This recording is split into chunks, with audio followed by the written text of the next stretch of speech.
All right, well, Halitics, I'm Hal Ginsberg. So glad to be talking today. It is a Friday. It's a free-for-all. It's the 5th day of September, and pretty annus horribilis is starting to wind down. I guess we're now on the third of the year, the last 4 months coming up. I guess we generally break years up into quarters, not thirds, but we are heading towards the end of this very, very, very bad year. No question about it. Maybe the worst I've experienced in my 62 years of life. I don't know if there may have been worse. I think the year that we destroyed Iraq was pretty bad, but this is probably worse, I'd have to say, with the ongoing genocide and then adding on to it the ever worsening ecocide, the complete breakdown of our institutions that are sort of there to provide support and to enlighten us as a society, as well as protect the most vulnerable. All of that is collapsing. And it's kind of ironic because you think about those Nick Kristof columns, he does at the beginning of every year, how this is the best year to be alive. And he talks about things like child mortality dropping and global poverty rates dropping and fewer people dying in wars. And I guess those numbers are accurate. They're curated. But I think what we have done is we've taken a lot of people who were maybe desperately poor, living subsistence lives, and moved them into just barely surviving mode, maybe because of the a concentration of political power in just a few superpowers. There have been less wars in recent years, or at least less deadly ones. It's hard for me to believe that, though. But as we see what's happening this year, it's all unraveling. The fragile hegemony of the West has just actually led to enthalpy, I think is the term, where everything starts to just spin out of control. And the kind of greed and desire to rule the hegemon, the United States, that is, and the West, has led to just a kind of a gold rush, a rush mentality among the billionaire class, and even among other folks, just losing any kind of tight tether, losing a tether to decency and humanity. And I think a good example of that we've been talking about this week is what's happening in the podcast realm, where podcasters just see nothing wrong with taking shadowy money from presumably people who have bad intent, who are focused solely on their own, enriching themselves, maybe protecting their own in-group, and people who call themselves progressives see zero wrong with taking that money, agreeing to conditions, to strings attached, and not letting you know about it. That's where we are. It's just, it's a dog-eat-dog world to an even worse degree, even greater degree than we've seen. And I'm here to try to change that dynamic. I can't say I've had a lot of success. If you want to join me today, it is the free-for-all, 240-242-5646.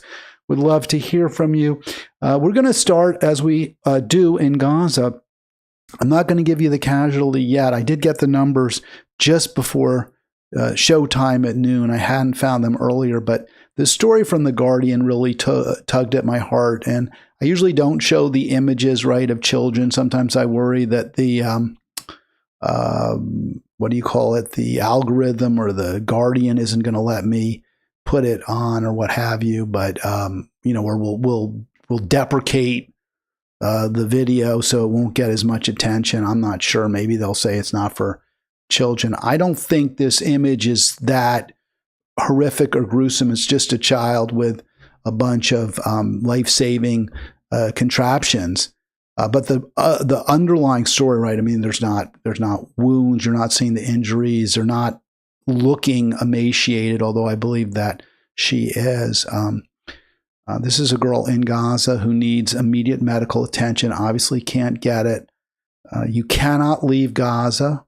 It's interesting because one of the arguments that we're hearing from those who claim who insist that Israel's not genocidal, that the Jewish state is not a genocidal state, one of the arguments they'll raise is, well, they don't really want to kill the Gazans. They just sort of want to move them out. And yes, ethnic cleansing is considered genocide, but it's not like the war on the Jews by the Nazis where they just simply wanted to exterminate the Jews. This is different. Israel doesn't actually really want to kill these people, but they're a danger, they're a threat. They periodically rise up and they excite world sympathy as a group. So we just have to kind of move them to some Arab nations, and then everyone will be fine if the Arab country would just take them in. Right? That's sort of the Israeli argument. But if that were the case, then Israel would say, go ahead, leave, please leave.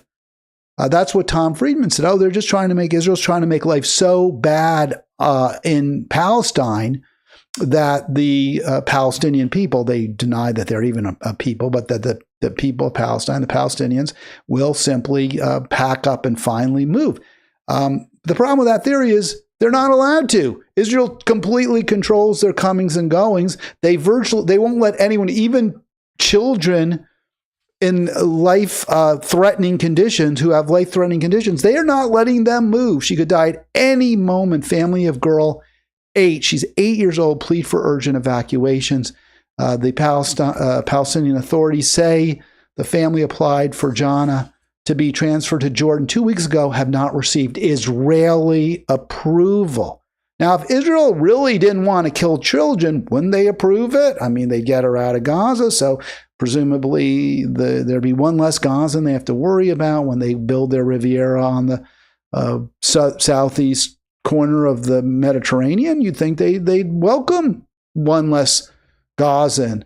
And plus, they could use it probably for some Hasbara purposes. See how good we are. We let this girl, this emaciated child, this starving child, this sick child, of course, her conditions all our fault completely because of our actions, because we've completely cut Gaza off from anybody, from anything, from the entire world. But even so, whatever, use your, be a Jew hater if you want, but the fact is we're letting her survive. They won't even do that. The emaciated 8-year-old sobs. She cries out for a father who's been marooned outside Gaza for nearly 2 years now. She's on the brink of death. Only a medical evacuation could help her. Israel will not approve her removal to Jordan.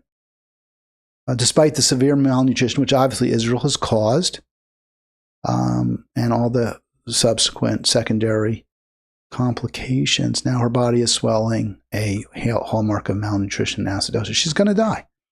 And Israel is 100% responsible for that. It's incredibly cruel. It's incredibly sadistic.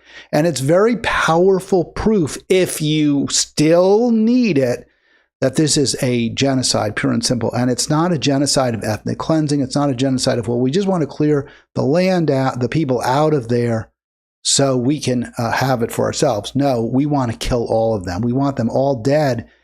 And I think the reason has to be kind of twofold, that they're engaged in this campaign of extermination, this campaign of mass murder. Twofold. One, they don't want anyone coming after them in 20 years, right? I mean, if you let people live whom you've systemically abused, oppressed, persecuted, raped, whose families you've wiped off the face of the earth, whose homes you've stolen, if you do all of that and you leave survivors, well, they're going to be pretty angry. Can't be a shock. They're probably going to seek revenge. Some of them will. So better to just kill them all. That's one reason. I think the other reason probably is a little more psychological. I don't usually believe in psychology that much. I mean, there's psychologists in my family and all that. But I've seen psychologists, but I'm in the end, I'm kind of somewhat skeptical of the underlying theories or science of psychology. But I think it works in this case to try to kind of explain the decision by Israel to be completely, just completely renounce any decency, any kindness, any concern for anyone else. This complete renunciation of the kind of the compact, the human compact, the social compact, this embrace of pure evil, of Satanism, almost, if you will. I mean, I don't believe in that, but this embrace of just a completely nihilistic worldview, that there's no, spark of humanity or decency or the value of life. Really, they've renounced it. And I think the reason could well be that just they say sociopaths, psychopaths, they don't really care about other people, but there's an emptiness in their heart. They don't, there's pain. They're like on the outside looking in. There's people who get joy and pleasure in others, and they can't take part in that. And the seeing living Palestinians knowing that your victims are out there. It's an indictment, right? I mean, they're there, that you see them, you see their eyes looking at you. So you just want to snuff them out. I mean, I think that has to be part of this. I saw a movie actually recently where a man murders his priest to whom he had confessed a murder. He had killed his girlfriend in a fit of jealousy.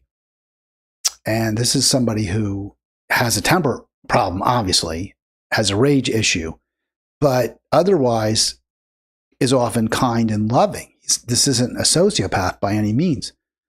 There are decent qualities in this person, but still they, have a blackout and they kill their girlfriend, and then they confess to the priest.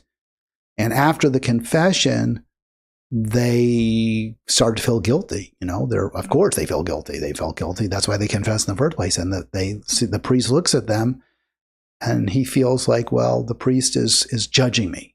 And maybe the priest is, maybe you don't know. But just the eyes of the priest remind him of the woman he had murdered. So he has to murder the priest now. And I think that's sort of what you see with the Israelis, the eyes of the children who are still alive, maybe just barely, but still alive in Israel.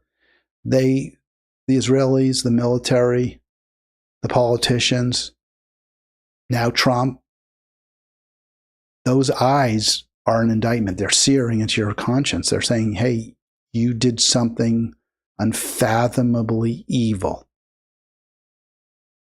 And so the response is to lash out, to snuff those eyes out. And I think that's what we're seeing here. It's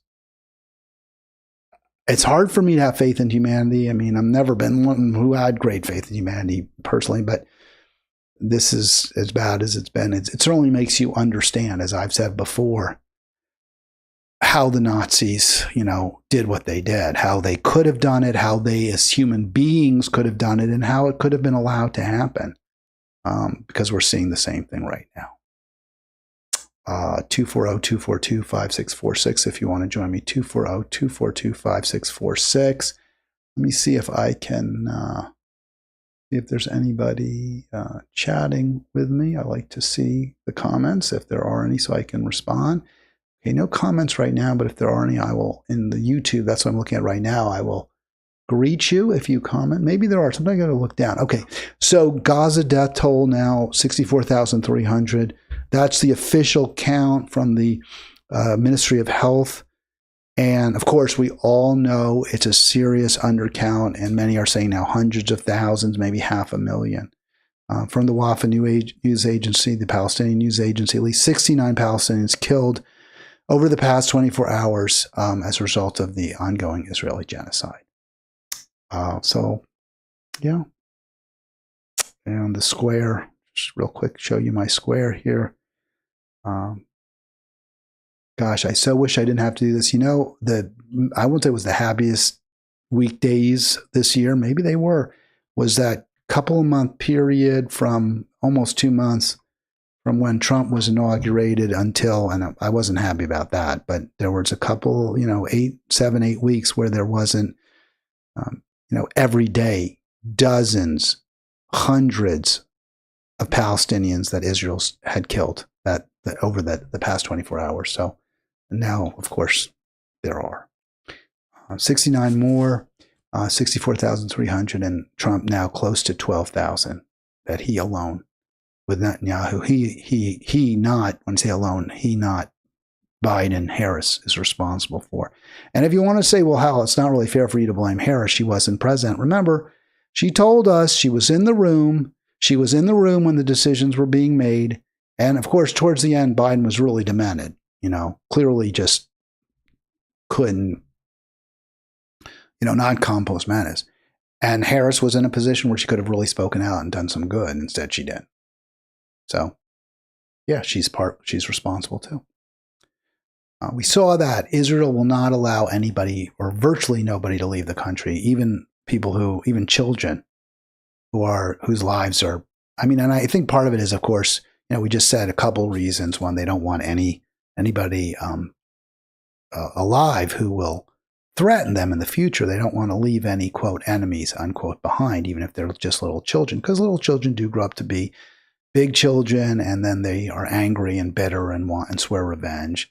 So that's part of it. Or they might just be people who would go to the UN or excite public opinion against Israel. So again, they don't want witnesses. And the other is because it is an indictment against them. They see in the faces of the children whose families they've slaughtered, shame. And they don't want to feel that. U.S., same thing. The Trump administration restrictions on Palestinian visa applicants mean nearly all would be refused. Haven't really talked about this story, but we're not allowing any Palestinians into this country either. We're helping, I guess, Israel wipe the Palestinian people off the face of the earth. A couple of reasons. Apparently, Laura Loomer. I've never really talked about this person, a particularly loathsome creature, as far as I understand, has pushed to keep them out. That's one reason. And the other reason apparently is, it's not apparently, the UN is going to be voting in New York, where it meets, the headquarters there, on whether to recognize Palestinian people as a separate nation, as a state. And Trump is very much against it. He doesn't want that to happen. A number of countries, and I think it's just pressure. I don't know whether he cares. He gives a crap. It's pressure from Adelson, his major donor. You see in Trump the same thing you see in the Democrats, the power of money, the influence of money to shift him on positions. And so you have Adelson and you have the Israeli lobby, AIPAC, demanding that Palestine not be recognized as a country.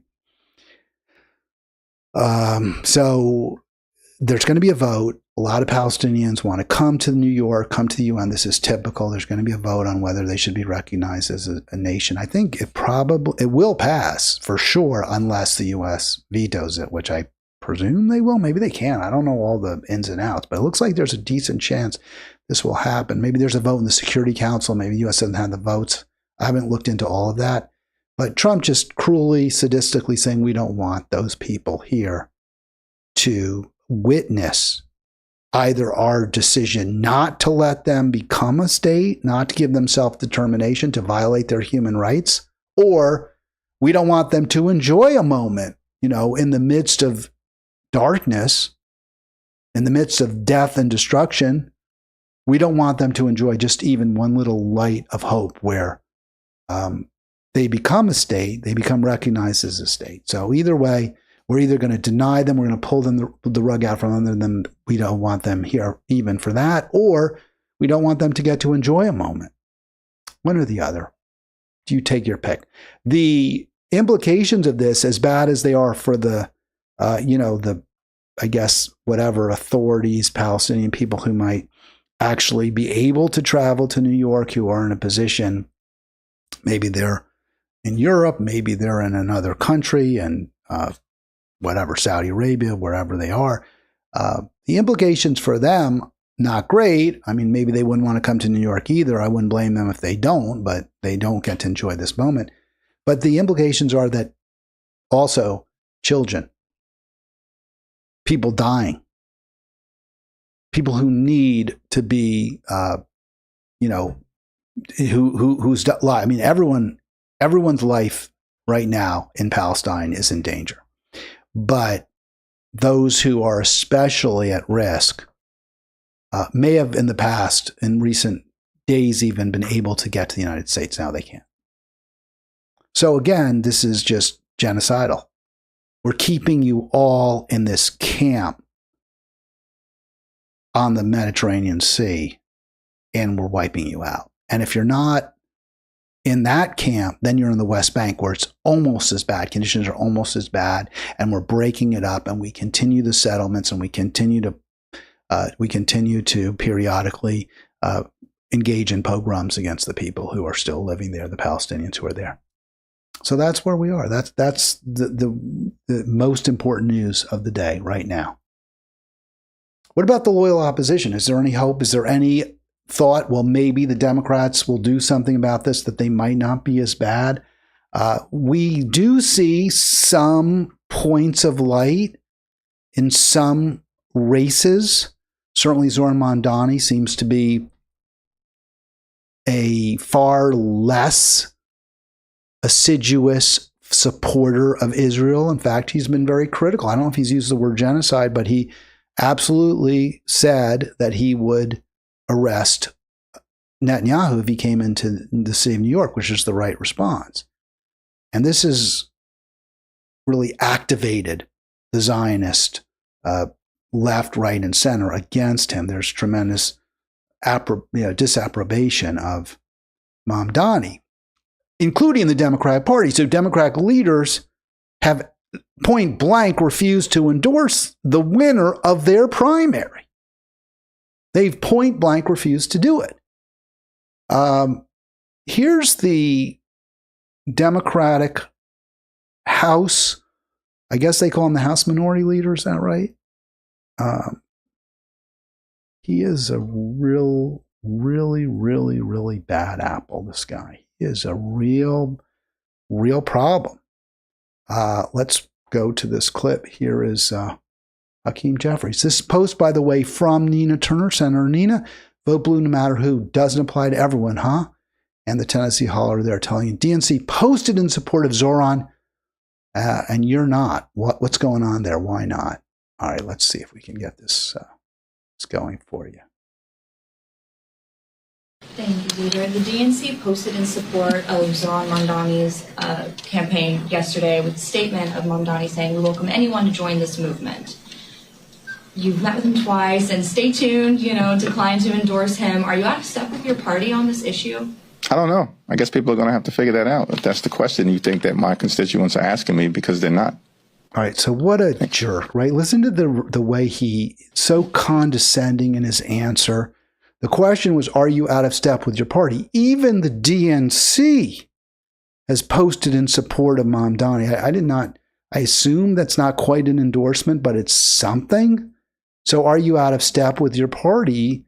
And what a piece of garbage response. Well, you have to ask. I don't know. You have to decide for yourself. My constituents don't seem to care. Well, your constituents, let's face it, are Wall Street banks and Wall Street, publicly traded weapons manufacturers. Those are your constituents, Hakeem. So, yeah, of course they're not asking you to endorse Zohran. They don't want their taxes to go up. You don't want your taxes to go up. The answer, though, is a little more complicated than this. Yeah, of course you're out of step. Even the DNC is saying you should endorse Mamdani, or itself is endorsing Mamdani. So aren't you out of step? Well, he's not out of step. That's not where the Democratic Party is. The Democratic Party, in general, has not endorsed Mamdani. The people who know Mamdani in the Democratic Party leadership, best, Schumer, obviously, Jeffries, Kathy Hochul, the governor of New York. There's some rumors that she might be endorsing him. I don't know. I heard the statement I heard was very equivocal. Didn't sound like she was definitely going to endorse him or even leaning towards it, as some reported. So what the real issue is, why are Democratic leaders such as you completely divorced from what the rank and file actually do want? And we all know the answer. Who doesn't know the answer? It's the millions and millions of dollars that they get from AIPAC, that they get from the billionaire class that dislikes Zohran for many things, not just his position on Israel, but also because he does want to make sure that New Yorkers can get nutritious, healthy food without paying an enormous surcharge to for-profit grocery stores like the owner of Gristedes, John Castamedius. So there's that problem. And then there's the problem of the private equity firms that own so much real estate in New York. They don't want to have their profits eroded in any way by any kind of a rent freeze. So that's the answer. That's why the Democratic Party leadership is so divorced from the voters. But it's certainly not necessarily true. The premise of the question that he's out of step with his party. The party, if you view the party by its leaders, they're all on the same page. We're going to do whatever it takes to keep that spigot of money, that hydrant of money shooting at us, that cannon shooting at us. That's what Hakeem Jeffries, that's why he's got that smirky smile on his face. The DNC posted in support of Zohran Mamdani's campaign yesterday with a statement of Mamdani saying, we welcome anyone to join this movement. You've met with him twice, and stay tuned, declined to endorse him. Are you out of step with your party on this issue? I don't know. I guess people are going to have to figure that out. If that's the question you think that my constituents are asking me, because they're not. Well, I mean, again, his constituents are, big Wall Street banks and weapons manufacturers, Lockheed Martin, what have you. So no, they're asking him, they're telling him, they're not asking him any questions. They're telling him, you don't endorse Mamdani. You just don't do it. That's what they're telling him. By the way, thank you, Ari, for your kind comments in the chat. This president makes Nixon, Reagan, Bush et al. Look like nice guys. Yeah, it's easy to, when you look at what's going on in Gaza and there's the recency bias, it is so awful, right? And also the treatment of immigrants, which I used to say was the worst thing that Trump did. Now the worst thing that Trump does is supporting the genocide of the Gazan people, the Palestinian people. It's hard for me to say, though, given the scope of the crimes of W and Nixon, that even as bad as Trump is, he makes them look like nice guys. Remember, W totally sanctioned torture. W's war on the people of Iraq led to 1 million completely unnecessary deaths based completely on lies. And our current actions today in Israel are probably somewhat secondary to what happened in the wake of 9/11 when we destroyed Iraq, a country that had nothing to do with 9/11. So, without that, Iraq, another relatively strong country still in existence in the Middle East, I'm not so sure Israel would be engaging in this genocidal campaign. Maybe, I don't know. It's hard to know.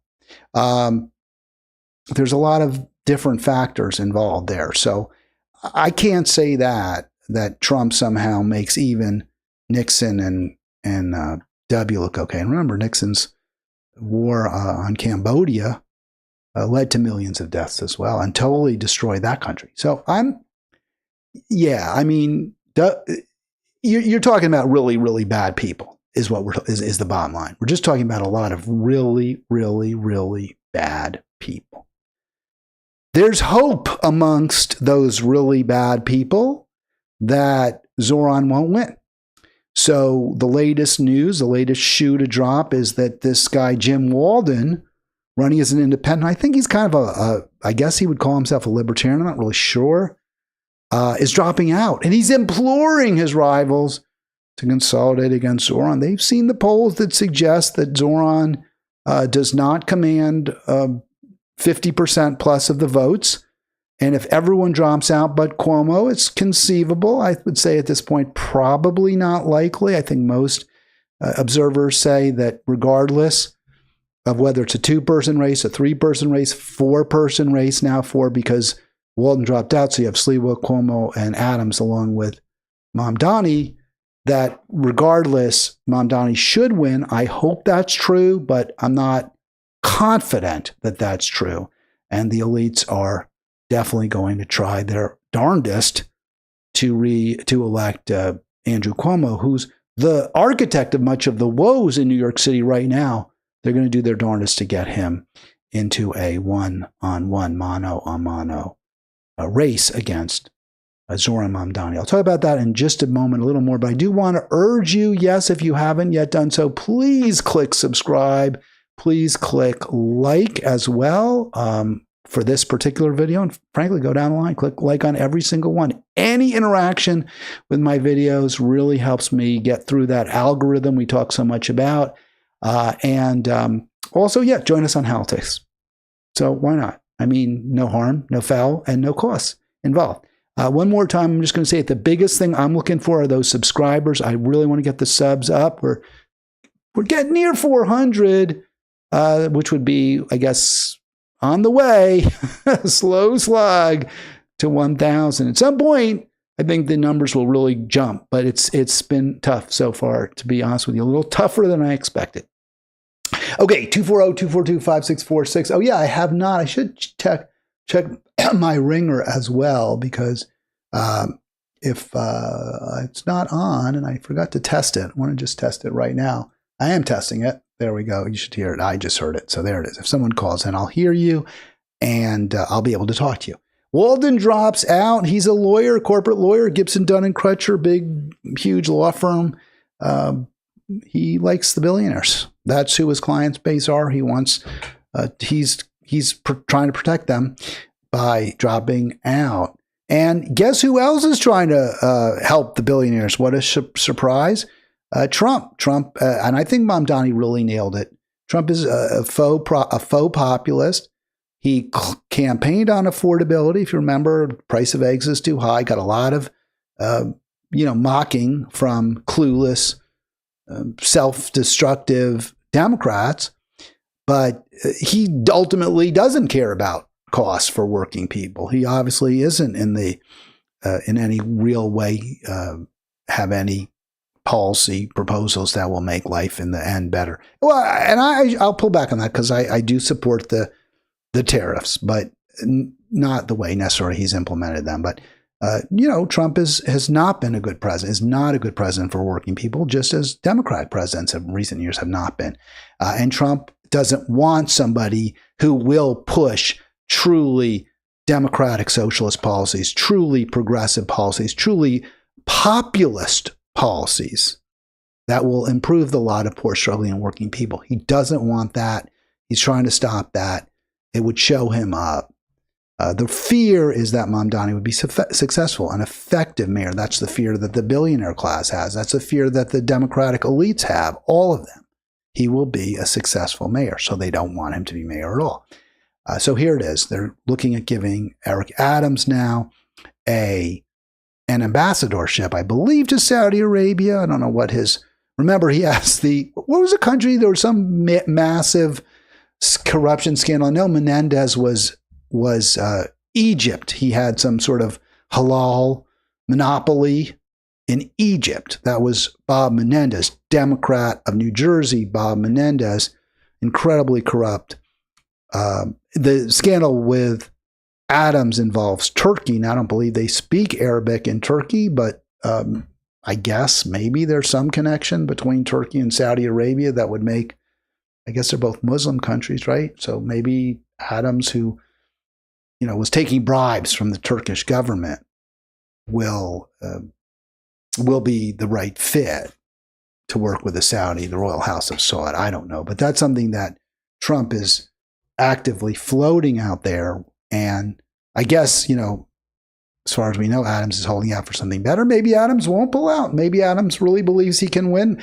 Adams doesn't like Cuomo. They don't have a good relationship. So maybe he's like, you know what? I'd rather keep Cuomo from winning. That's important to me. We just don't know. I just want to get back, though, to the guy we played earlier in the clip of Hakeem Jeffries. We see who his fine feathered friends are, his allies are. People like corporate lawyers like Jim Walden, obviously, the Zion Nazis, Trump. They all see it the same way. They all are on the same page with Hakeem Jeffries. They don't want Zohran Mamdani to be the mayor of the city of New York. And Hakeem Jeffries obviously is in that camp. He doesn't want the people's choice, the Democratic primary winner. Over 50% of Democratic voters selected Zohran. He doesn't want Zohran. He can't, he doesn't want Zohran to be the mayor, period. So is Hakeem Jeffries out of step with his party? Well, if he is, then every single House Democrat is out of step with their party. The House Democratic Caucus unanimously elected Jeffries to lead them in November 2022. Every House Democrat. I've said this before. It bears repeating over and over. Every House Democrat, AOC, Ilhan Omar, Rashida Tlaib, Presley, Summer Lee, Raskin, Ro Khanna, they all voted for this POS. Every last one of them. Now, they didn't have to. Nobody put a gun to their head. They had plenty of other choices. Or they could have voted for nobody. They could have voted for the man on the moon. But they chose this guy. One of the worst people on the planet, without question. Smarmy, smirky, corrupt, dishonest. Every Democrat voted for him. Every House Democrat.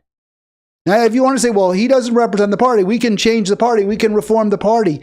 The people who voted for him include people that you thought you would be the lead, not that you could reform. They were the reformers. The AOC, the squad, they all voted for him. The reformers voted for Jeffries. We got to go in a different direction. We got to. Now, I will say, look, vote for Zohran, of course. Vote for Plattner in Maine. But don't expect they're going to clean up this barrel of rotten apples.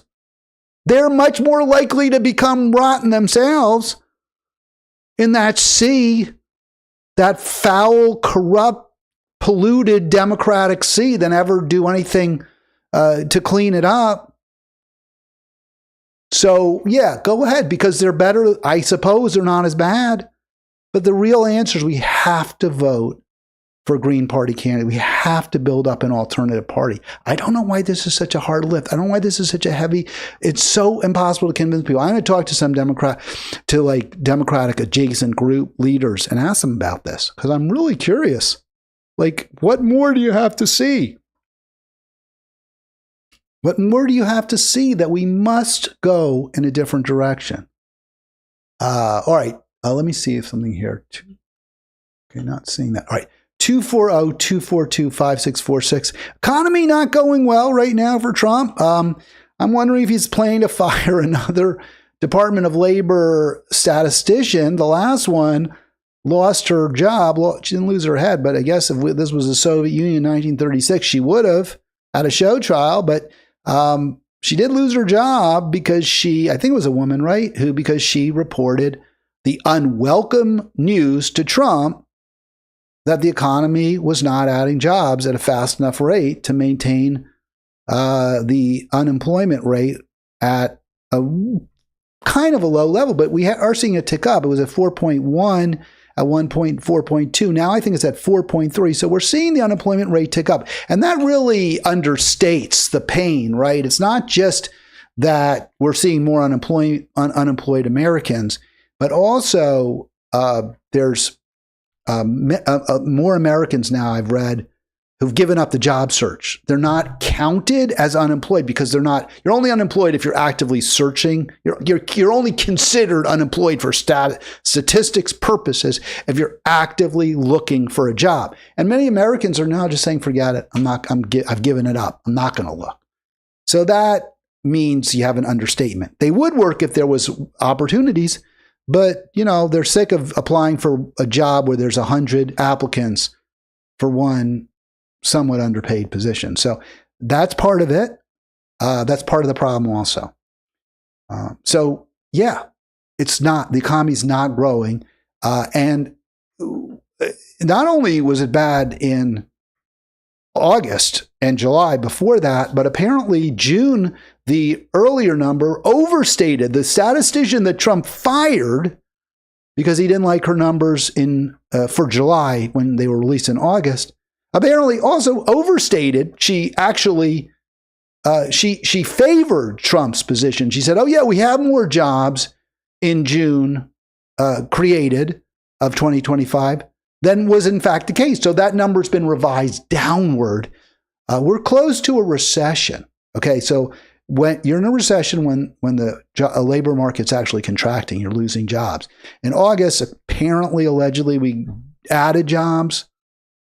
But in June, we lost jobs. So we're kind of close to a recession at this point. That's not great by any means. Well, the stock market continues to be in record territory. I think it's mainly, there's a couple things. One, the market perversely views this bad news as positive because they think that the Fed is going to lower interest rates, which is what Trump has been calling for, by the way. If interest rates are lowered, then the price of money goes down, so people will be more inclined either to borrow and invest it or to take money that they've already lent out, right? Because when you buy treasury bonds, treasury bills, or you put it in a corporate bond, you're lending money to the U.S. government. You're lending it to a company. You may call in that loan, sell your bond, take the money, and then invest in the market because the bond price goes up when the interest rates go down. So presumably, Wall Street views the employment drop or the unemployment rise as not signaling a long-term or secular trend that will result in a drop in consumption. I mean, that's where they are. Who knows? And then the other reason the market's doing so well really is just the AI. And that's part of the reason we're seeing job losses, because there's more and more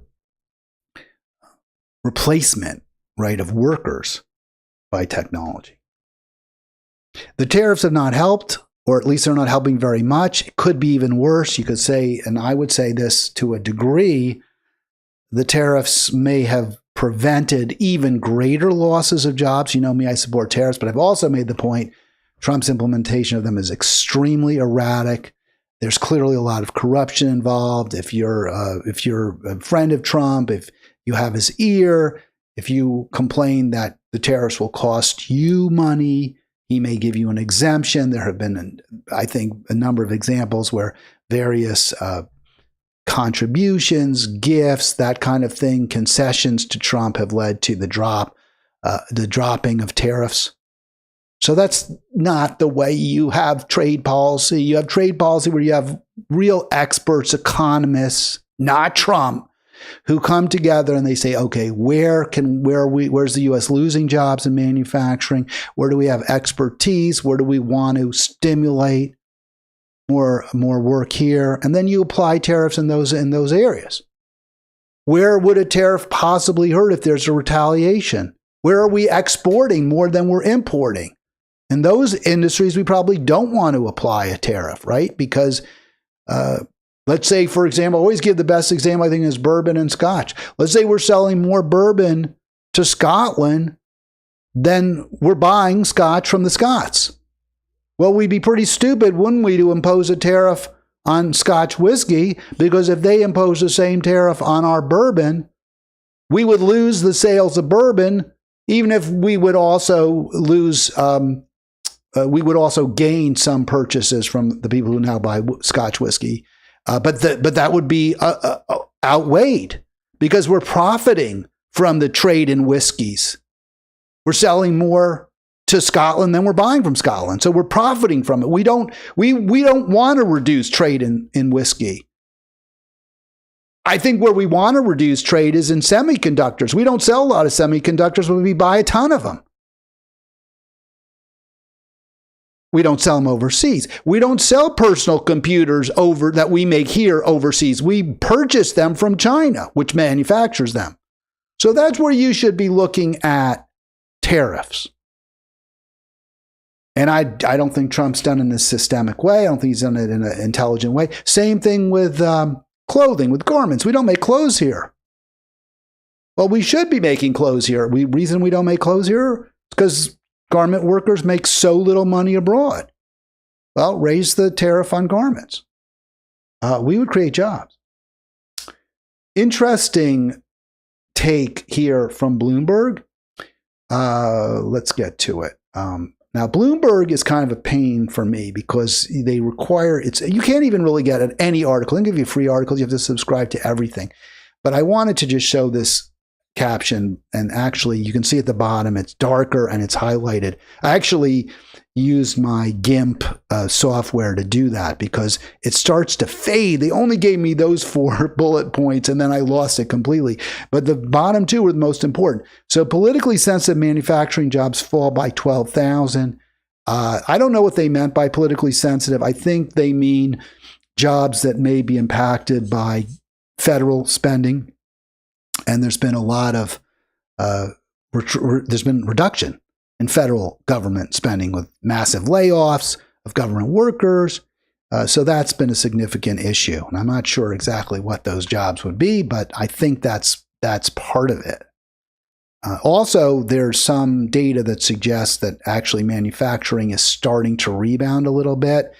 We've lost manufacturing jobs every month over the past 6 months. So much of this is the erratic nature of Trump's implementation of the tariffs. And remember the taco line, Trump always, what's the word? Cops out, I think was what he was trying to say, or chickens out. Trump always chickens out, according to Schumer. And that was true to a degree. He was pulling back on tariffs that he threatened, and that definitely was a whipsaw mentality, which I think hurt manufacturing. But if you want to create manufacturing jobs here, you implement tariffs, you're serious about it, and you do it in an intelligent way. None of those really fit Trump. And you do see 2 sectors with gains, which I think also show the problems in our economy. Private education, yes, because we're more and more subsidizing religious colleges, religious schools, and people are getting older and older, need more and more health care, and health is getting more and more expensive. So for that reason, those 2 industries, which I don't think it's good for the economy at all to see them grow, are growing. One more point on this. The FT's take on tariffs and on manufacturing, Trump talked a lot about manufacturing, growing manufacturing. The FT's take is, at least this guy, Tej Parikh, I have no idea who he is. I'm going to assume he's an economist. Maybe he's a business writer. I don't know. His take is that we shouldn't try to have more manufacturing jobs. And I've seen this in other commentary too. Manufacturing jobs aren't pleasant. Nobody wants to work in a factory. And we shouldn't even be trying to make more stuff here. We better off letting, some sort of, have some sort of a plantation mentality where we make things in low-wage countries like Haiti. See how well that's worked out for Haiti. That's the argument you see in the Financial Times. There's a lot wrong with it. First of all, manufacturing isn't necessarily done in a factory or by people on an assembly line. There is some of that, but there's a lot of artisans. There's a lot of there's creativity. When you work with your hands, for some people, there's real creativity in the way that they're building things, making things. So there's that. It's very condescending to think, oh, well, I'm a scribe for the Financial Times, so my work is just so much more interesting than working on an assembly line. The people who work on assembly lines, they often feel a great sense of accomplishment at the end of the day, and I know it's good from talking to them. okay, from talking to people, from listening to them. They feel a sense of accomplishment. They're working with their hands. They're physically involved in their work. They may be in a team. So it's very condescending to say that. The issue isn't completely false, right? A lot of work in mills can be very dehumanizing. It can be boring, can be mind-numbing, no argument. But the answer isn't to say, well, we'll let someone else do it. The answer is to make that work more interesting, more exciting, to the extent you can. And where you say, well, we can't really make it that exciting, but we're going to make sure the pay is good, you get a lot of breaks, and when you're not working, then you can enjoy other aspects of life, right? I was a trial lawyer. It was often very, very exciting, intellectually stimulating. It was also incredibly anxiety-provoking, and on other occasions, very, very dull. So all work has its upsides and downsides. There are definitely problems with manufacturing work, but with all work, and there are ways to address it, short of sending the work overseas so Americans have less job opportunities. There's another real problem with this argument that we shouldn't be focused on making things here, and that is that manufacturing is the biggest generator of wealth. You know, when you work in a restaurant, you're basically it's a service, right? You're doing what someone could do at home. You're charging them for you to make the hamburger so they don't have to make it, or for you to, chop the salad so they don't have to. But you're not creating something out of raw materials to the degree that you are, to a degree. I'm not saying it doesn't happen. But the value added by the restaurant isn't the same as the value added when a car is manufactured from the raw materials. Obviously, there's much more value added by the workers and by the production in manufacturing. And that means that it generates more wealth. So it makes the people who are working in that business wealthier. Now, if the wealth isn't shared, if the salaries aren't fair, then no, it's mostly funneled to the people at the top, which is wrong. But again, if we do it in this country and we have a good minimum wage, strong enforced minimum wage laws and worker protection laws and overtime laws, then yeah, workers will get a share, a decent share.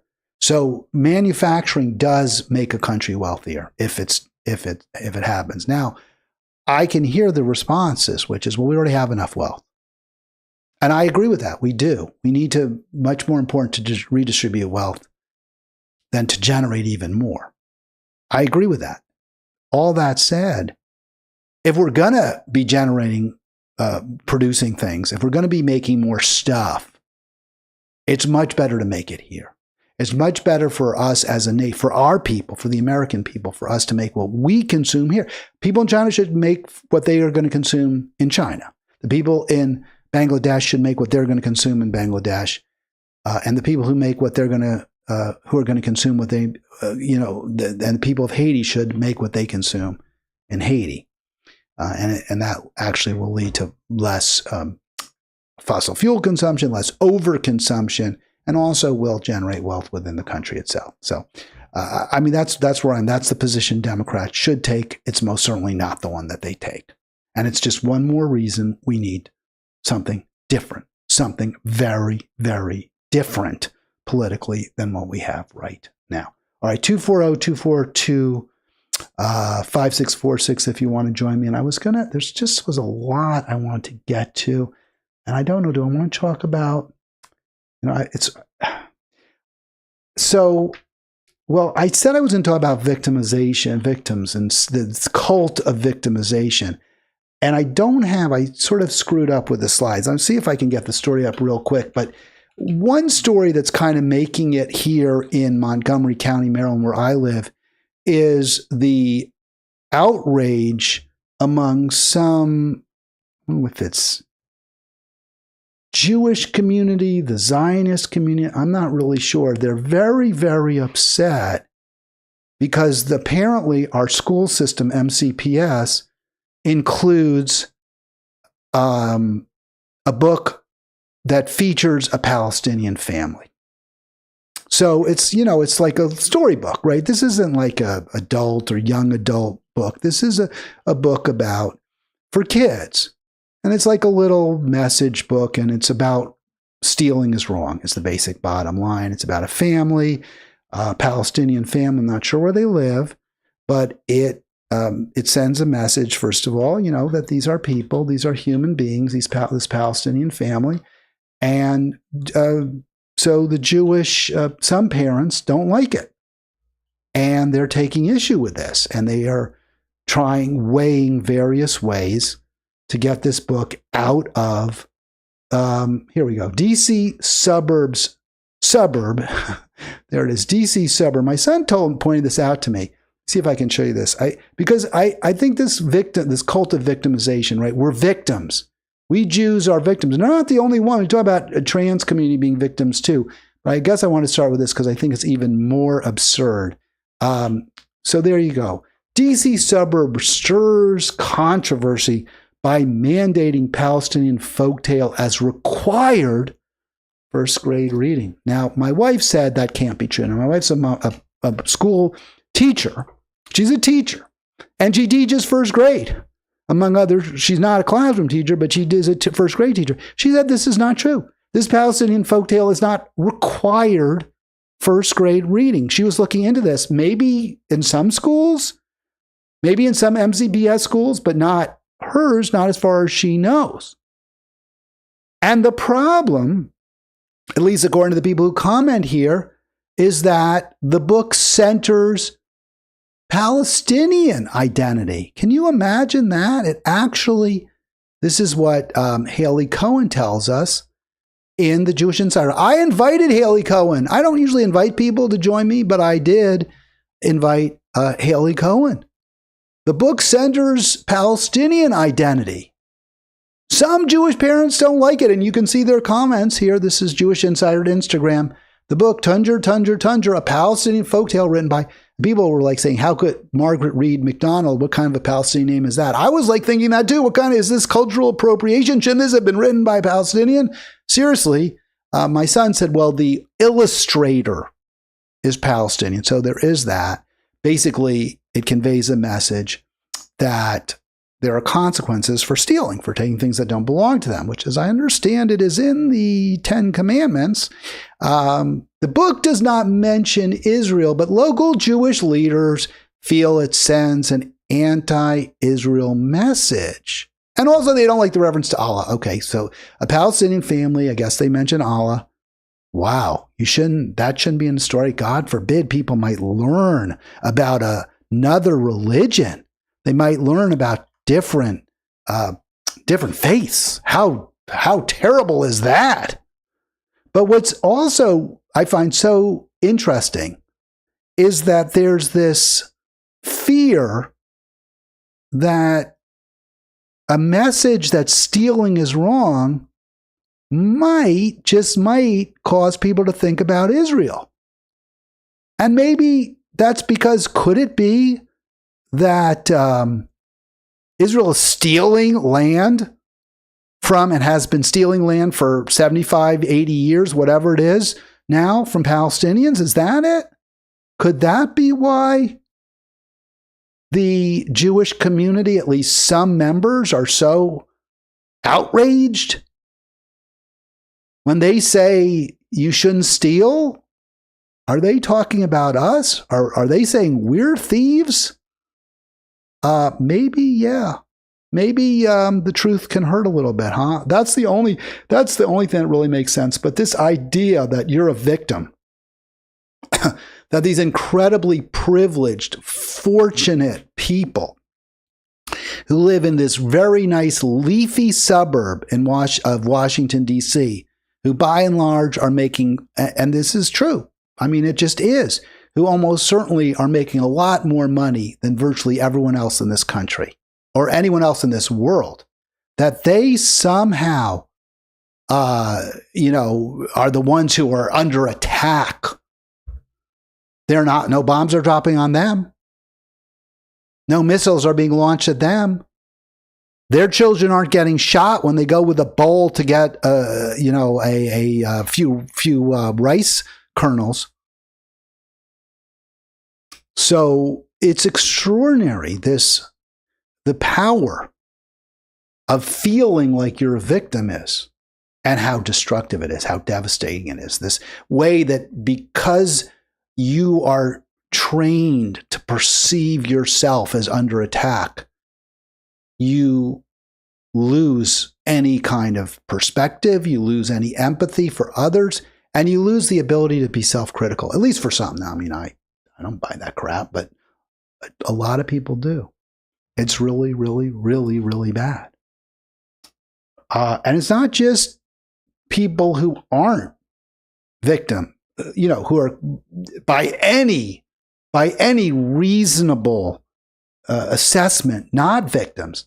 Even real victims, or people who are members of groups that have and are currently, Jews throughout history have been victimized. They're not now being victimized, but but there are even groups where they are being. You're a member of a group that truly is being victimized. You still can play the victim when you personally aren't a victim, and you can claim injuries that you're not really suffering, and you can demand some kind of reparation that you're not entitled to. And I see this, and it's very frustrating. People say, well, you talk too much about trans people or this or that. Okay. This story really jumped out at me. I haven't had a chance to talk about it. I was almost going to talk about it last week, I think. But so this is from Yes, We Exist is in France. So Yes, We Exist, trans people exist, because they say people are trying to pretend we don't exist. I don't think I've ever seen anyone say you don't exist. People say the Palestinian people don't exist. There are some who say, well, I don't know. I guess the one thing I've heard is some folks say when you claim that you were born in the wrong body, that can't be true because nobody's body is wrong. I've heard that. And I kind of agree with that sentiment. I don't say you're feeling, you do feel emotionally. I believe that. I don't know. I can only know what I feel. I can't feel what anyone else feels. I'm not inside them. I can speculate, I can empathize, I can feel how I can say to myself, my God, it must be awful to see your family getting blown up. I can certainly believe that. And I can believe that it must be awful to have, to be in one body, a male body, and feel inside in your mind that you're female. I get that. I don't deny that. But I don't think that means your body is wrong. It just means that you feel like you're something other than your body says you are. But I don't know, is that wrong? I'm not convinced of that. I think what we need as a society to acknowledge that some people who have male bodies feel inside like they're women. That's all. We just have to accept that. And they have to accept it too, which I think they do. But that's where I am with this. But all that said, that doesn't mean we shouldn't have female-only spaces. Just because you inside are a woman, are a girl, but you're outside physiologically a male, doesn't mean to me you get to be in female spaces. There should be spaces that are reserved for females.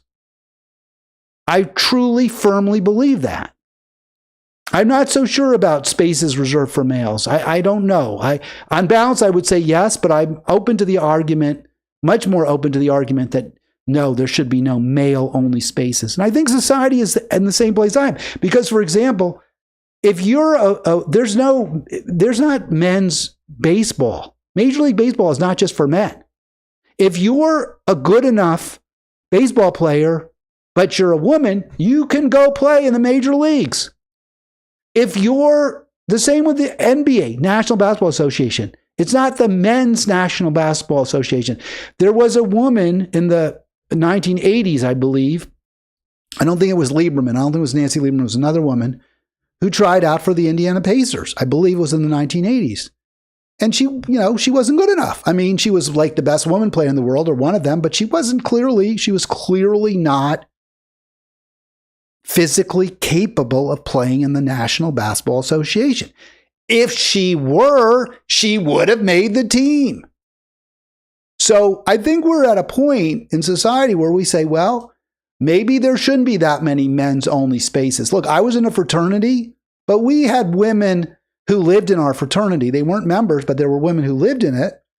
And I'm not sure whether I think fraternities should be male. There should be male only. I don't think it was. I think there are problems with fraternities, a lot of them. I'm not sure if the single sex nature of them is the biggest problem with them. But I do subscribe to the notion that there should be female only spaces. And among those female only spaces are in competitive endeavors. Like basketball, the WNBA should not let men play in it. If they did, there wouldn't be any W in it. There'd just be M in it. There'd just be men who aren't good enough to play in the NBA. So I don't think WNBA should let men in it. I think there should be women's only spaces. I think that locker rooms should be for women's locker rooms should be for and men's. Yeah. So some men's only spaces. The chess is an interesting example of where there's a lot of debate, because it would seem on its face to be a competitive, I don't want to call chess a sport, it's a mind game, but it's a competitive game where being bigger, stronger, faster, quicker really doesn't seem to provide you much of an advantage. And yet men have consistently been better at chess than women. There's never been a women's chess champion in any, overall open. There are women chess champions, but they're only chess champions of women's chess.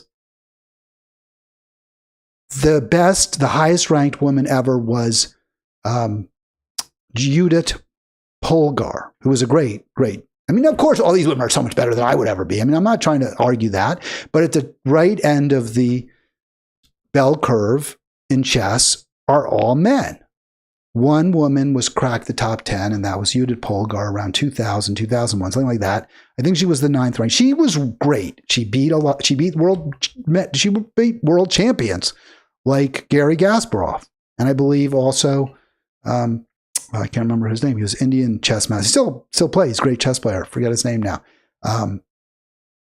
She beat them, but she wasn't consistently able to beat them. They were better than she was. They usually beat her. She beat them now and again. She's the only woman. The best women chess players in the world right now are hundreds of rating points below the best men. They wouldn't be competitive. They just wouldn't be. If women are going to be competitive in chess, they have to play against other women. Now, the argument might be, well, it's like a ghetto, right? We have the ghetto of women's chess. But the counter argument of that is, well, then they wouldn't play at all because they couldn't win. They could win lower level tournaments against men and boys, but they would never be at the top.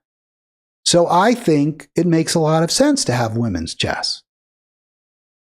There are various explanations for why women aren't at the very top of the chess game.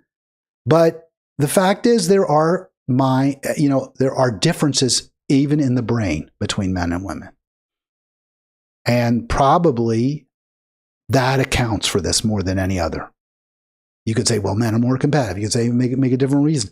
It does seem like men have spatial abilities, advantages, especially the most intelligent men are spatially more intelligent than the most intelligent women are spatially intelligent. And that's a big factor in chess. And also, there is a physical component, especially in speed chess. How quickly can you move your piece and then hit that timer? It's a big deal.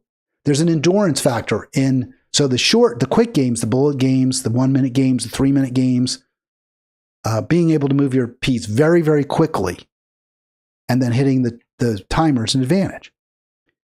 And that does favor male players. In longer games, in classic chess, there's an endurance factor that matters. Being able to sit for very long periods of time and with a very high level of focus. That does reward a certain level of endurance that men have over women. So we see that there are, in fact, the best women chess players have tended to be, it's interesting when they compete against men, very aggressive. You know, people say, well, men are so aggressive. But in chess, the best women chess players have tended to be more aggressive players, attacking players. And I think one reason for that is that those games tend to be shorter. The positional games, the games where you're just looking for any kind of advantage on the board. You move your piece one square, you move your bishop to a different, you can't move it to a different diagonal, but you move it one square over or one square up or whatever. Those games, they take a long, long time. And those may favor men because of their endurance. So we see there are advantages. Now, in France, the newest chess champion, just a few days ago, in women's chess is a trans woman. So they say she made history by winning the national championship. She won the women's national championship. There you see her on the podium, biological male trans woman.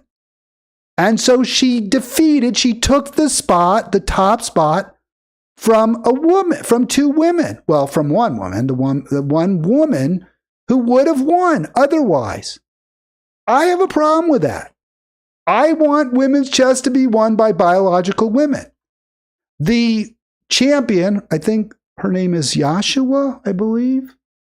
Something like that. I'll get to that in a minute. She could still play.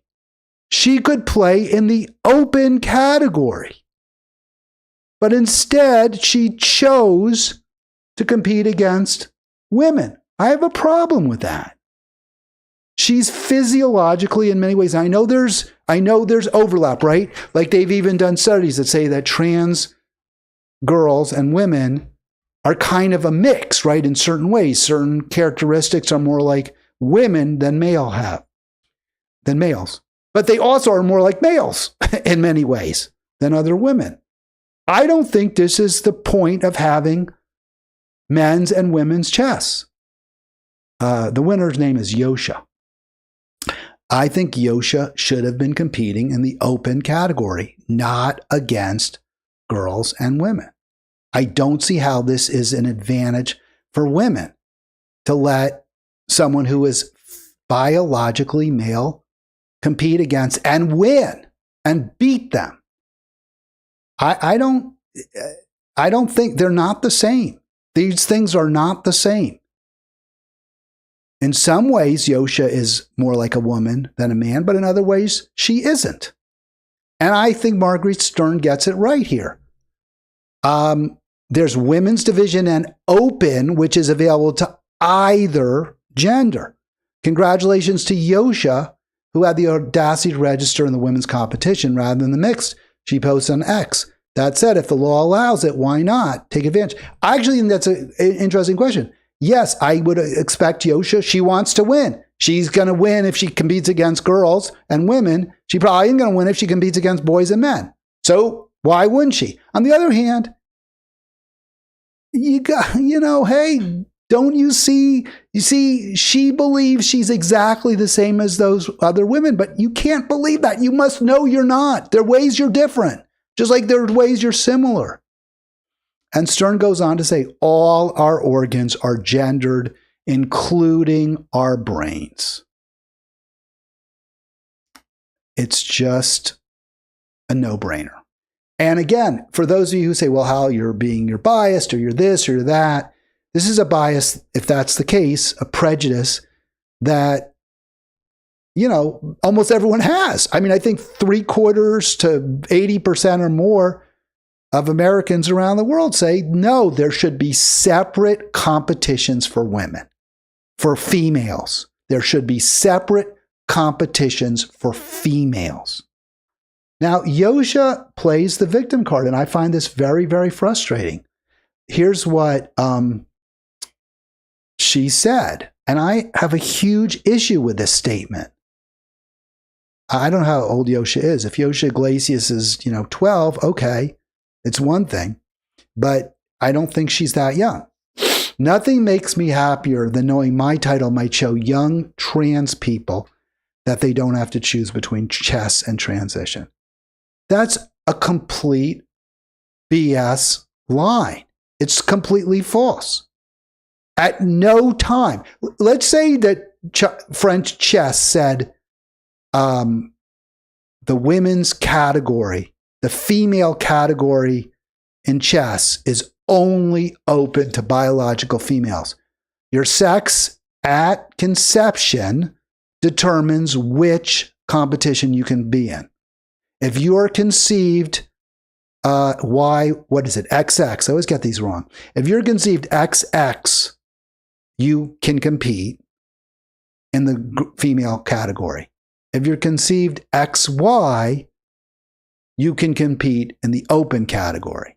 If you're conceived XX, female, you can compete in either open, it's open, or you can compete in the female category. So Yosha never had to choose. Even if the law in France were very, very strict, she still wouldn't have had to choose. She could have transitioned and still competed in the open category. So this is the ultimate narcissism. And it's so selfish. It's so friggin' selfish to say to people, I get to compete in whichever category I want, even though I'm biologically male. That's so friggin' selfish. And by allowing Trump to claim this issue, he was able to plausibly present himself as a sort of, kind of, I guess, a champion of women. Now, here's my response. This is my response. No female, this is the whole idea there should, because there are people in the trans friends community or whatever they are who argue there shouldn't be separation of sports. They'll say things like, oh, the only reason we separate sports is because men can't handle being beaten by women. But it's absurd. The reason we have separation between women's and men's sports is so women can win, so women can compete, so they can participate. I did see a really interesting story that in the Olympics, in shooting sports, there are a few sports where women are really good or compared to men, are as good as or better than men. And one of those is apparently shooting. So, and I've heard this, like sharpshooters, women are really good sharpshooters. So, there was back in 2016 or 2012, some of the winners were women in the there was only an open category. There was no men's and women's. And after the women won, they decided to have a women's category as well. And there was people saying, oh, see, these men can't handle losing to women. They have to silo women in some separate group. Well, I can understand you kind of open yourself up for that. And I would have said a better way to handle it is just have more people on the podium, right? So if women can beat men in consistently beat men in shooting sports, just have one open category, but have more people on the podium. Because if you're going to have twice as many people competing, men and women, you should have more, I think, winners. Second, third, fourth, fifth, sixth, as opposed to just gold, silver, bronze. But I also kind of reject that idea that the purpose of this was so that men wouldn't lose to women. I think the purpose was, hey, these women are really good. We don't need to just glom them in with men. There's enough women who want to compete that they can have their own separate category. Regardless, you can easily see who's the better shooter. I don't buy the argument that the men can't handle losing to women. But the fact is they don't lose to women, except in very, very rare circumstances. And this, by the way, is exactly why we need government, because we've evolved with different skill sets, with different abilities. If you don't have government to make sure that there's some level of fairness in wealth and income distribution and the distribution of resources, then all the resources, or as we're seeing now, nearly all of them are going to be aggregated, consolidated in the hands of a few selfish people, greedy people, soulless people, but also, let's be honest, often very intelligent, clever, creative, resourceful people, or people who are extraordinarily talented in sports or acting or singing, entertainment. People who have a remarkable talent also can become fabulously wealthy and consolidate amongst themselves far more resources than just about anybody else, who are the remainder left with nothing at all. So that's why we need government, to make sure that the people who are, and I say smaller, weaker, slower, stupider, whatever it is, uglier, have enough, lazier, sicker, whatever it is, you have enough. That's why we have government. I don't understand why this is so hard. I truly don't understand why this is so hard. I see Stephanie is posting. I don't know what she's saying. I guess I should have been looking. I'm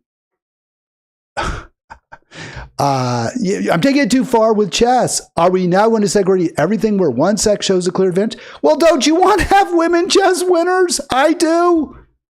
I think they should. And they're not segregated. They can compete in the open category. I don't understand that. If you want to call in, Stephanie, I'm going to give you a couple minutes, 240-242-5646 if you want to debate that. Otherwise, I want everyone to have a great weekend. Thank you for being part of Halitics. Stephanie, thank you so much for your comments. I'd love to have you chime in if you want. I'll just end with this. I was annoyed by, sometimes I'm annoyed by Nathan J. Robinson. I wasn't going to talk a ton about this, but he did a really, really good video, which we played maybe earlier this week about, in fact, it was for Arlen. It was an Arlen Monday. And we're going to have another Arlen Monday. Arlen will be having his dental work this Monday. So we're going to have another, or Tuesday. So we'll have another Arlen Monday. I played the clip of Nathan Robinson berating or chiding or chastising, whatever word you want to use, AOC for claiming falsely that Kamala was working tirelessly for a ceasefire. And he made the point that that actually may have hurt the Democrats rather than helped them. I think he was right about that. I think his criticism of the Democrats is totally well-founded. But here's my problem with what Robinson did. Not in that instance, but he just did an interview with Randy Weingarten, former, I believe, still president of the American Federation of Teachers. And it was a fawning interview. He went on about how great she is with her new book, Why Fascists Fear Teachers. So really what Robinson did is exactly what he criticized AOC for doing. He praised this neoliberal, corrupt, in this case, labor leader for her book, Why Fascists Fear Teachers, even though Weingarten herself has been a champion of proto-fascist Hillary Clinton. So I have a real big problem with that, Robinson. You're angry at AOC, and rightly so, for caping for Kamala and making her seem acceptable, right, to progressives who shouldn't think Kamala's acceptable. And you would have been better served, and the Democrat Party itself would have been better served if you said no. If you had said, no, I'm not going to endorse her. I'm not going to support her unless she takes a different position on Gaza. And by the way, if she does that, she's more likely to win the election. And I think that Robinson's right. But then when you start telling people that this corrupt labor leader who makes hundreds of thousands of dollars, far more than teachers do, who has book deals, who serves on the board of the Clinton Foundation, when you tell people that she is somehow an anti-fascist leader, you're hurting the movement. You're detracting from our power by putting it in the hands of somebody who is not on our side, who is not fighting for some kind of fair, just distribution of wealth, or even close to it. So I got a real problem with you doing that, Robinson. I'm going to play a little clip of this. I want to just show you some quick quotes. But here's Robinson and Randy Weingarten. The Phony interview. Is this going to work? Let's see. Oh, I guess I got to go to... Well, there's her book. Maybe I don't have it. I guess he just said they fear her. Yeah, maybe I don't have the... I thought I had that in there. I guess... Yeah, here we go. Organization. I mean, when you see this, you might think, but public schools are so innocuous, they're so inoffensive, they're so harmless. But actually, one of the takeaways is that the fascists are not wrong to fear. It's not so much, I mean, you might say, well, they're crazy, they're paranoid. But what you point out is there is something radical. There is something radically democratic, radically egalitarian, a radical threat to the ideology of people who want the world to be ruled by a small group of elites. All right, so there's Robinson going on about how great our friend Randy Weingarten is because she wrote her book, Why Fascists Fear Teachers. And it's just a load of crap. I mean, it was a self-aggrandizing book. Now, I agree. Fascists do fear teachers. Teachers are really, really important. But to present Weingarten as some hero, some champion, is very, very disingenuous. I would get into more, but I think I got Stephanie on, and I appreciate it, Stephanie. You said you were trying to cut through. I wouldn't put you on otherwise. I want to put you on the spot. But sorry you had trouble before, and happy Friday to you. Happy Friday to you, Hal. I think it's going too far. When you start talking about mental capacity, mental strength, you're opening up an entire can of worms there. Just don't go there. We don't, I mean, I as a woman, I'll say I feel like we don't need that. Like, we don't need that. The physical stuff, that's one thing, but when you start saying, oh, men are superior with spatial stuff, so therefore trans people, no, I would not go there. And, if we get into that ridiculous level of things, then we're saying there are things that women are better at than men. Are we going to segregate those two? For example, women are better doctors. It's proven. It's scientifically, statistically proven that on average, you will get better care from a female doctor than from a male doctor. Are we going to do something to divide up the profession by gender? Women outperform men in a small number of sports, one of them being equestrian sports. Are we going to segregate men out to protect them? I think it's getting a little ridiculous now. Well, a couple of thoughts on that. I mean, if women are better doctors than men, then presumably there are going to be more women doctors than men. That doesn't mean there are no men doctors. I don't think you would say that every woman doctor is better than the best male doctor, right? You would say that on balance, on average. You wouldn't say the same thing about a chess player either. You wouldn't say the same thing about you wouldn't say every male chess player is better than every female chess player. Just don't go there. You don't. I would say that every male chess player who can make a living at chess is better than any woman chess player. There's no male chess player. Maybe some teachers. If you're a chess teacher, if you let me just make my point. It's like basketball, right? There are lots of women basketball players who are better than lots of male basketball players. But there's no male basketball player who makes a living playing basketball who isn't better than the best woman basketball player in the world. That isn't true for doctors. You can make a living as a doctor even if you're not the best doctor. And there are plenty of, I think we would agree, male doctors who are able to be professional doctors, even though there may be more women, there are women who are better doctors than they are.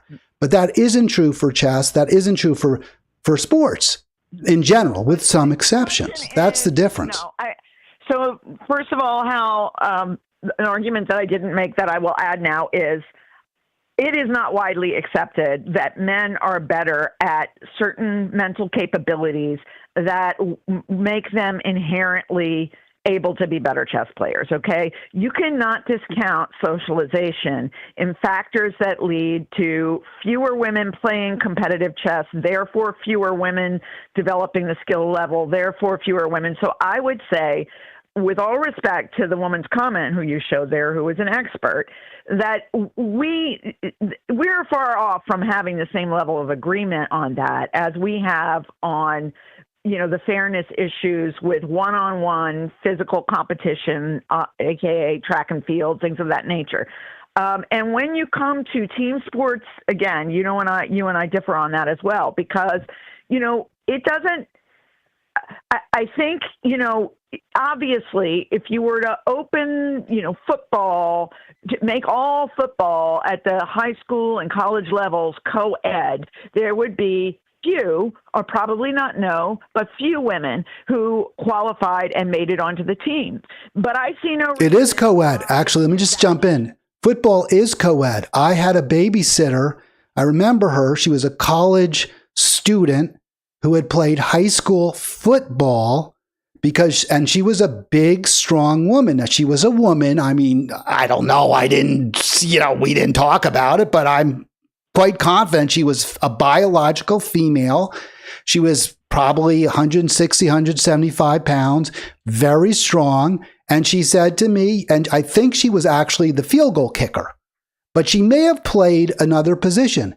She played against the boys in high school. She tried out for the team. There was no rule that said it had to be just boys. It was not segregated. And she played. Yeah, well, actually, my high school alma mater had a female kicker for the football team. So, yeah, no, and that's awesome. And I am totally for co-ed sports. When you talk about basketball, also, you're comparing apples and oranges, because what you need to do is take a similarly height, like a woman of equivalent height, equivalent musculature, and compare them against men. Obviously, the things that lead you to being a great basketball player, which include height, there's going to be a lot more men than women. But all that is to say, I'm open to this conversation about things where there's clearly a physical development different. I am not open to it when you're opening the can of worms about men are smarter than women in this way. Well, I didn't say they were smarter. I did not say that men are smarter. What I said is that in certain areas, their capability, especially where it seems to reward certain spatial skill sets, appears to be greater. But I could be wrong, and I'm just giving you an opinion from what I've read. But I could be wrong. But even if I'm wrong, why does that mean there shouldn't be there shouldn't be open and women's chess tournaments? I didn't say there shouldn't be open and women's chess tournaments, but I don't think we can conclusively say that men have such an advantage that is biological that would cause us to need to protect women from trans women competing in the women's competition. Okay. Well, either way, let's say that women don't have a disadvantage. Okay. Let's say that there's no disadvantage. Then why would this woman, the trans woman, need to compete against women? Why wouldn't she just compete in the open category? If there's no advantage to being a woman, a disadvantage to being a woman, then why wouldn't you just ask this woman, the trans woman, that is, to compete against the men? Because you're living as a woman, you are wanting to spend time with other women as a woman, wanting to be competing with other women as a woman, and so therefore you would go up in the women's, like I don't know whether I don't know what they call the leagues or whatever it is for chess, but you would be coming up in the women's leagues. Why would you suddenly get to the top and then switch over to the men's? Well, I don't think she should be in the female leagues. I think that to the extent that there are, she should be in the open category. But lots of times for the younger kids, especially, they aren't sex segregated. They aren't at all. There's usually mostly boys who are interested in chess, which is probably a big factor in this, in the different, success levels of the different ratings levels. Because really, you can just tell by their ratings points how much better people are than others. But generally they come up in together, but mostly it's boys and a few girls. Then at some point, especially in high school, you start to see some girls tournaments because the chess organizers want girls to feel like they can compete and they're comfortable. There is some probably mocking, teasing. Some of the guys can be real jerks. As we all know, boys and girls in high school can be really nasty to each other. I have every night I go to sleep feeling guilty about the ways I treated people in high school. So all I'm saying is, if you're to me, I don't see why there's anything wrong with saying to someone, our female category is for those conceived female. It's not even a woman's category or a girl's category. It's a female category. So if you're a trans boy, basing it on the question is what you're basing it on. When you talk about physical development and sports that require, the musculature, the height, the bone structure of males, you're talking about something that is pretty much objectively proven as an advantage. But when you're going into this thing about, well, women aren't as good at chess, therefore they need to be protected in their own little leagues, now you're basically saying women are stupider or cannot be as good as men, therefore need protection.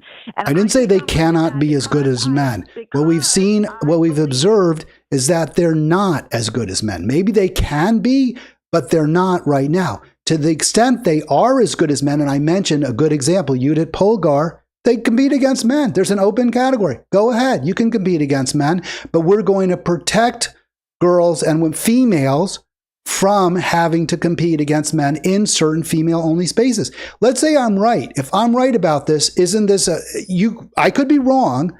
I don't see any harm in following the procedures that I'm laying out. But what if I'm right? Doesn't it make a lot of sense to do what I'm suggesting?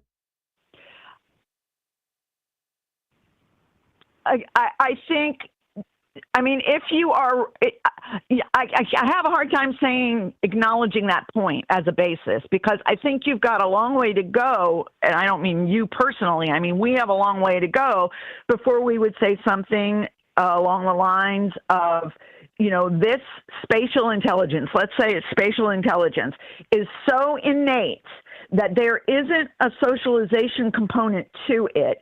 Therefore, women cannot in time be competing at the same level as men, be competing with the best men. I didn't say they can't. See, you keep putting words. That sort of frustrates me, because I've over and over said, of course, some women can. We already know one woman can because she did. So if you're a woman who can compete against men, go ahead and do it. No one's saying you can't. No one's saying that men can't be, have to compete against women. The point is to protect females who don't want to have to compete against men. Maybe, yeah. The thing is, yes, there should be. If there's a men's only league, then there should be a women's only league. If there's a men's only competition, then there should be a women's only competition. But how strongly I feel about a trans person participating in that, a trans woman participating in that, I would be against disallowing that right now. Well, real quick, I don't. You said if there's a men's only competition, but there don't need to be men's only competitions. In fact, over and over we've been saying, not just me, but others, these competitions aren't men's only. They're open. A woman who could play in the NBA, National Basketball Association, can play. If Caitlin Clark were good enough to play in the NBA, she would play in the NBA. She would make hundreds of millions of dollars doing it. I personally, as a woman, this is just for me personally, I'll speak just for myself.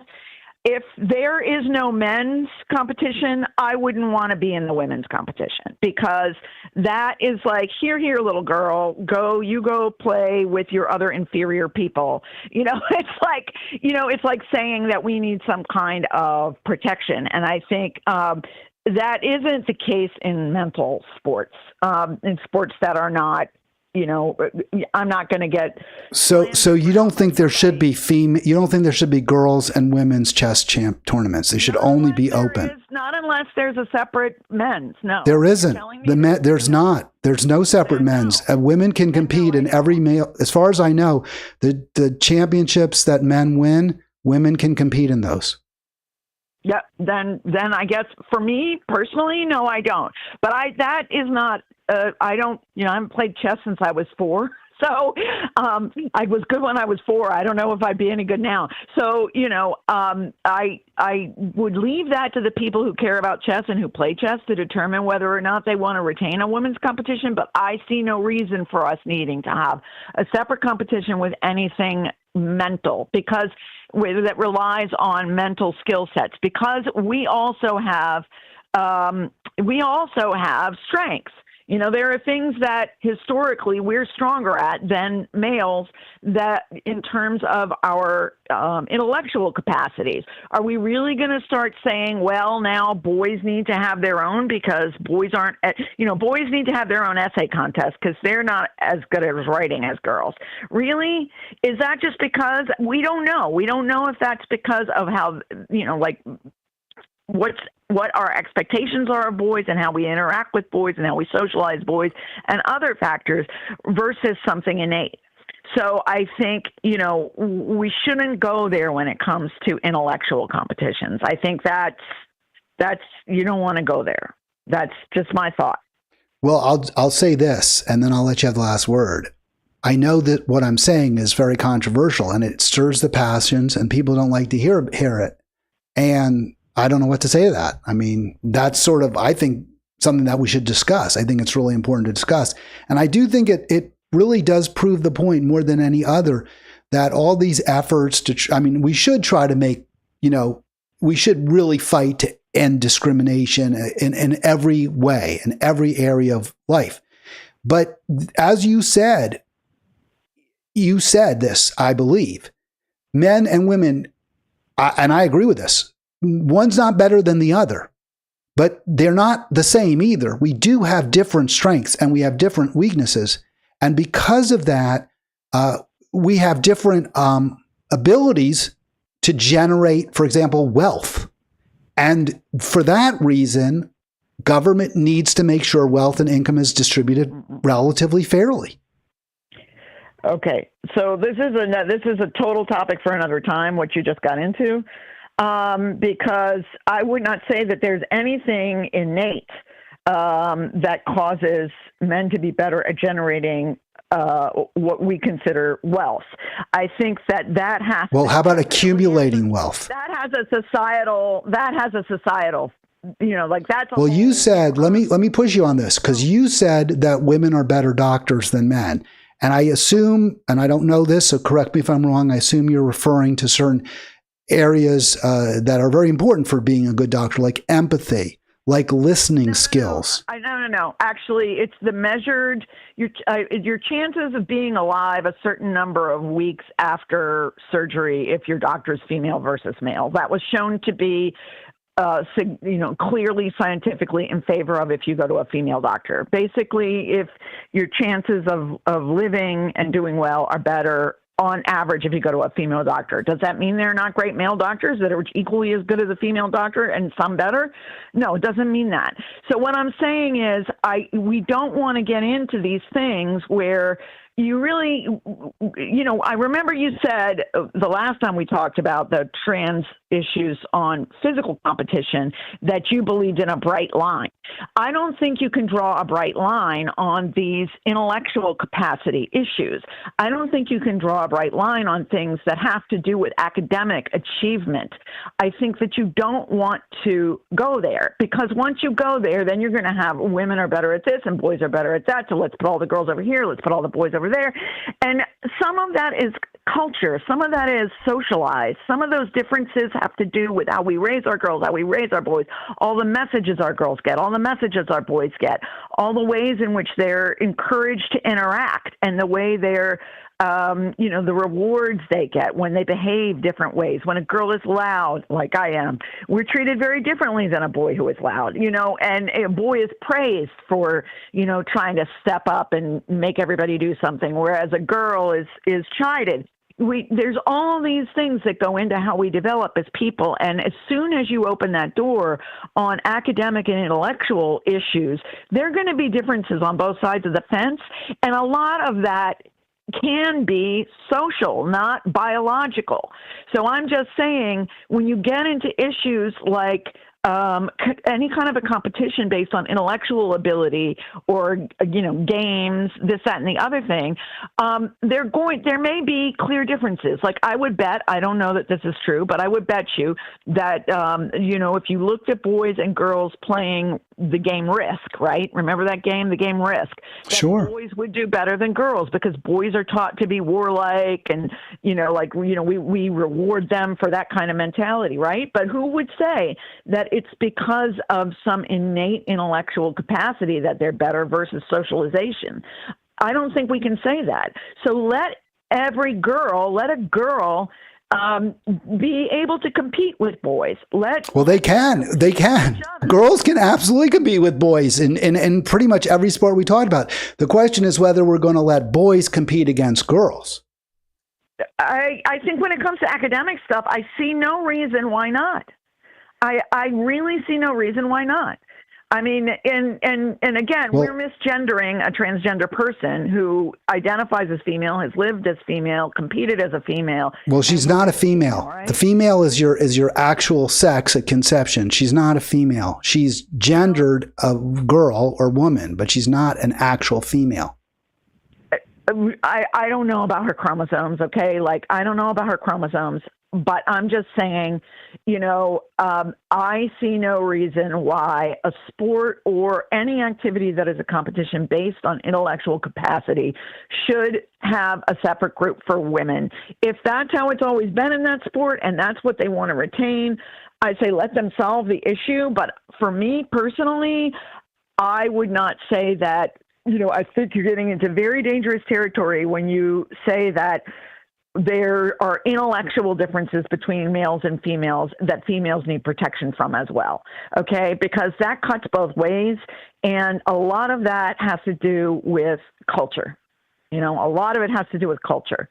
And I think you gotta let girls get to the point where, and I hear you that there's the open play where women can compete, but I think in sports, not really sports, but in competitions that rely on intellect where women don't do as well as men, we don't know how much of that is culture. So let the women compete with the men and let it play out the way it plays out.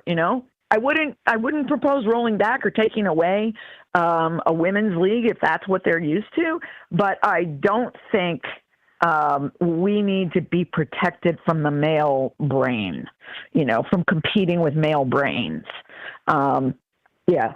That's it. Hey, Stephanie, thank you so much for calling in. I really appreciate this. We could go all day, but I can't actually, but I really appreciate your calling. And you get the last word. I always give the last word to my callers, my guests, to thank you for being part of the show. Sure. Bye. All right. You have a great weekend. And thanks again. That's Stephanie. And I want to thank everyone for tuning in. I'll be back. We have an Arlen Monday coming up, and this conversation with Stephanie will be continued, certainly on my end and hopefully on hers as well.